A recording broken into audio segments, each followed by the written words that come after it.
गोपी एक गरीब आदमी था। वह पकौड़े बेचता था। सर्दी का मौसम था और कड़ाके की ठंड पड़ रही थी, मगर गोपी था कि ऐसी ठंड में भी तन पर फटी पुरानी पतली सी कमीज पहनकर पकौड़े बेच रहा था। ग्राहक ने हैरानी से पूछा, राम राम भैया, अभी तुझे सर्दी नहीं लगती क्या? कोई स्वेटर शाल कंबल कुछ तो तन पर डाल ले। अरे भैया, गरीब के लिए क्या गर्मी और क्या सर्दी।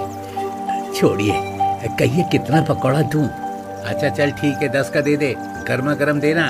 गोपी पकौड़े तो बहुत अच्छे बनाता था और तरह तरह के पकौड़े बनाना भी जानता था, मगर उसे पकौड़े सस्ते बेचने पड़ते थे, इसीलिए कमाई बहुत कम होती थी और घर का खर्च ही मुश्किल से चल पाता था। फिर सर्दी में गर्म कपड़े कैसे खरीद पाता? सुबह कांपते हुए आता और फिर शाम को कांपते हुए ही घर पहुंचता।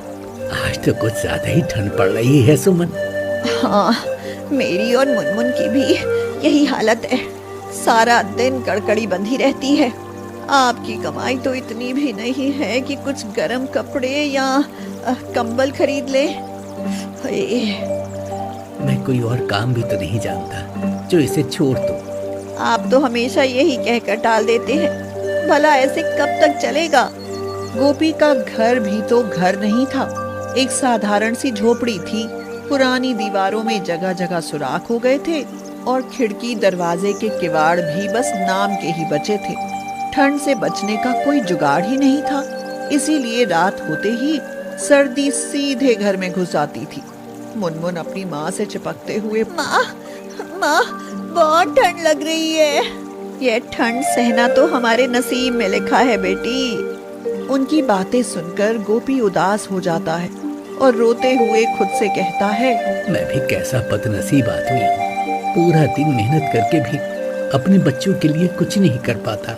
अगले दिन गोपी पकौड़े के ठेले पर पकौड़े बेचने जाने लगता है तो सुमन कहती है, हमारे लिए ना सही, अपने लिए तो कोई गर्म कपड़ा खरीद लो।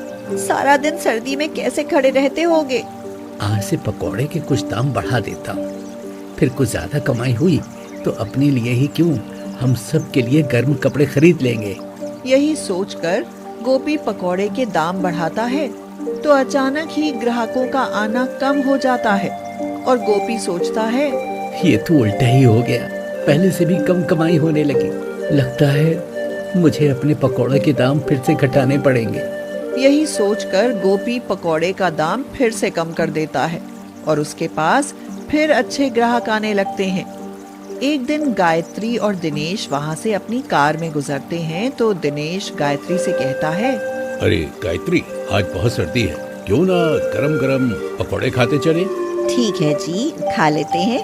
गायत्री के यह कहने पर दिनेश कार रोक देता है और वे पकौड़े खाने के लिए उतर आते हैं। आइए सब आइए। भाई सुना है तुम बड़े अच्छे पकौड़े बनाते हो, आज बहुत सर्दी है, जरा गर्मा गर्म पकौड़े खिला दो। उस दिन ठंड बहुत थी। गोपी ठंड से कांपते हुए पकौड़े बनाने लगता है। उसे ठंड से कांपते देख गायत्री कहती है, क्यों भाई, तुम इतनी सर्दी में भी ऐसे फटेहाल खड़े हो? तुमको सर्दी नहीं लगती है क्या? सर्दी तो बहुत लगती है माँ जी, पर गर्म कपड़े खरीदने के लिए पैसे का जुगाड़ ही नहीं हो पाता। बच्चों का पेट पालने में ही सब निकल जाता है। गायत्री एक दयालु महिला थी, इसलिए उससे गोपी की परेशानी सहन नहीं हो पाती। वह गोपी से कहती है, सुनो, मेरे पास ना एक पुरानी शॉल रखी है, वह तुम ले लो भाई। शाल नई तो नहीं है, पर इतनी पुरानी भी नहीं है कि तुम्हारा जाड़ा ना रुक सके। गायत्री कार से शॉल लाकर गोपी को दे देती है और गोपी शॉल ओढ़कर खुद को गरम गरम महसूस करने लगता है और कहता है, आपका बहुत बहुत धन्यवाद। अरे भाई, इसमें धन्यवाद कैसा, एक दूसरे की मदद करना तो हम सबका इंसानी धर्म है। शॉल मिल जाने से गोपी शाम तक बिना सर्दी में ठिठुरे पकौड़े बेचता है और फिर चैन से खुशी खुशी घर की तरफ चल पड़ता है। मगर रास्ते में देखता है कि एक बुढ़िया सड़क किनारे पड़ी ठंड से कांप रही है।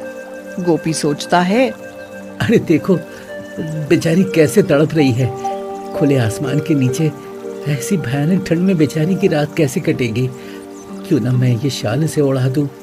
यही सोचकर गोपी वह शॉल उस बुढ़िया पर उड़ाकर घर चला जाता है।